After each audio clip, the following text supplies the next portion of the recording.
Let's study the promises in JavaScript. So I want to just log some numbers on the console. So let's say from 1 to 4.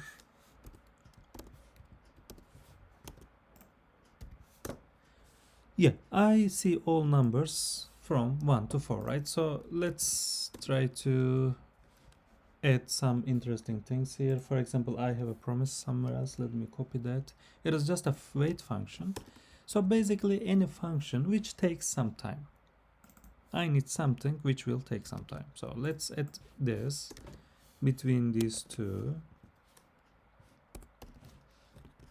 So how will this code execute is, it will go one by one, right? All lines will be executed one by one. So log number 1 executes, and then the next line, wait for 2 seconds, and then next line, log number 3 and log number 4. So let's see what happens now. I see all the numbers 1 to 4, and then eventually I see the wait. So this wait executed the last, right? But not really, because it executed right after 2, but since it takes time, I see waiting at the end. So which means it is started and called right after the previous line, and then after calling this, we do not wait until the operation is concluded. So we just call it, we just start, but we just proceed with the next line. Because it is an async operation, we just let it go in parallel, just like a thread. It is the async operation. So if I try to bind this to the next line, if I want to see next line just after this, just after this operation concludes, then I already see the keyword then here.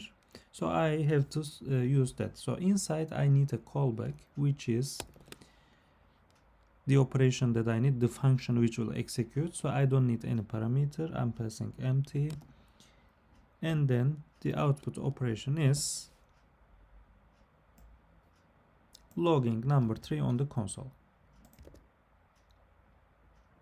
So I just moved this inside the then block, right? So let's see what happens now. I see 1 to 4 and then wait for 2 seconds and eventually 3. So I could bind these two. First it waited for 2 seconds and eventually I saw the 3. But still this line is executing after 4.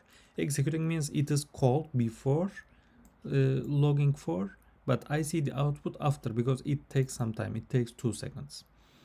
So in order to wait until the result of this operation is, as you know, putting an await keyword, right? It means even though it is called, I will not jump to the next line unless I see the return. Until I see the return of this promise, I'm waiting. This await keyword helps me to wait until the promise concludes. So this time I'm really expecting to see 1, 2, 3, 4 in order, with a 2 seconds waiting before number 3. Yes, it is just working as I expect. Cool. So what else I can do next is, maybe I can try to return some values from promise, right? Because here I don't have any parameter. Actually this inside then, I don't have any parameter, but this parameter is coming from the return of this promise.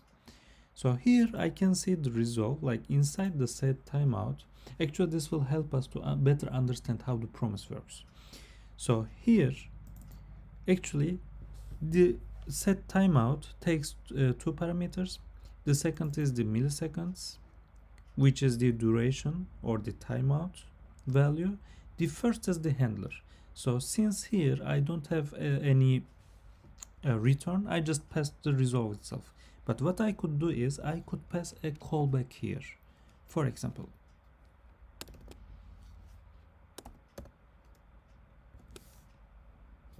like, or I don't need this because I maybe will execute only one line, which will just return a value. For example, what can we pass? We can pass this. But before running this, let's try to see how it was what it was returning previously. So let's go back to the previous code, which was just setting resolve here, right? Since we don't have any return value. So let's see what it is actually returning.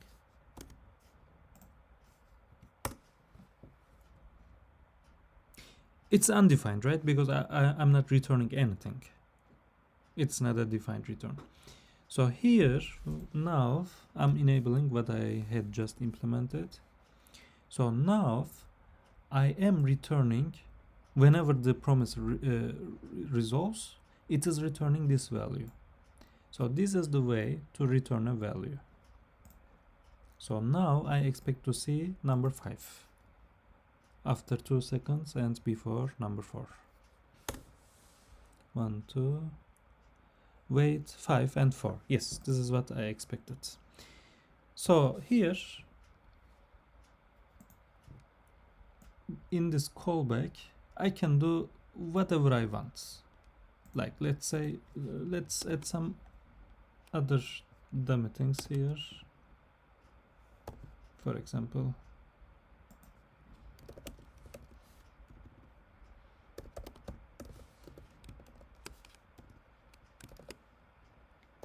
let's put another log.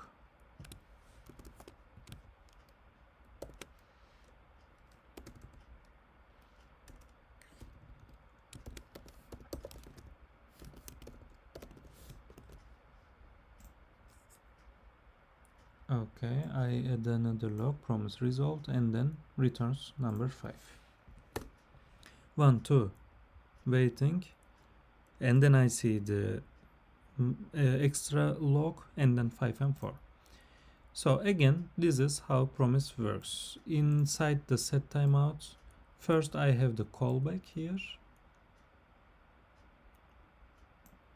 and then I have the timeout. So again, for the callback, if I don't return anything, I could just pass the resolve itself, simply like this. But otherwise, I can use any callback. With it might be a arrow function, or it can be any other callback. Maybe we could even define a function, right? So like if I have a function here,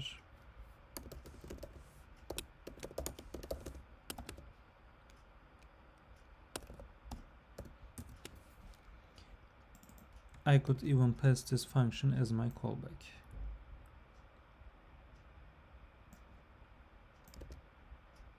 Yeah, it could still work.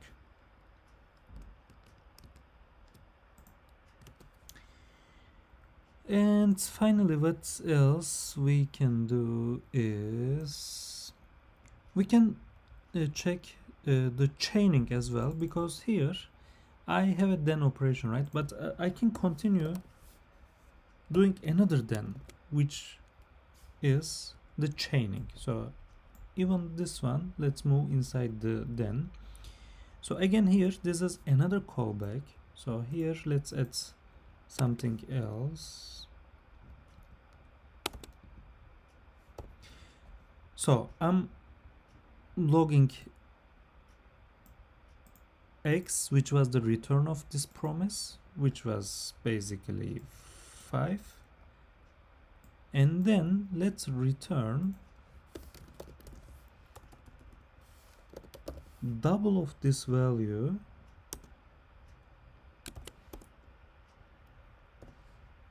to the next then block. So now I expect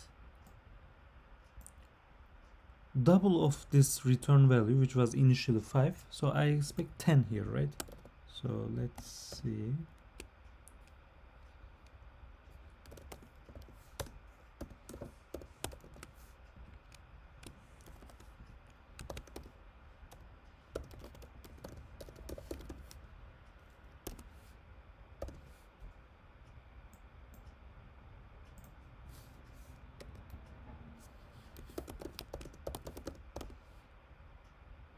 So just like a test case, I have the expected number and I have the actual number here.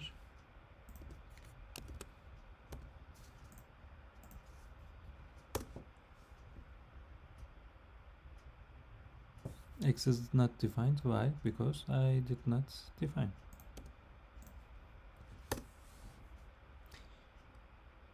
One, two, five promised. I expect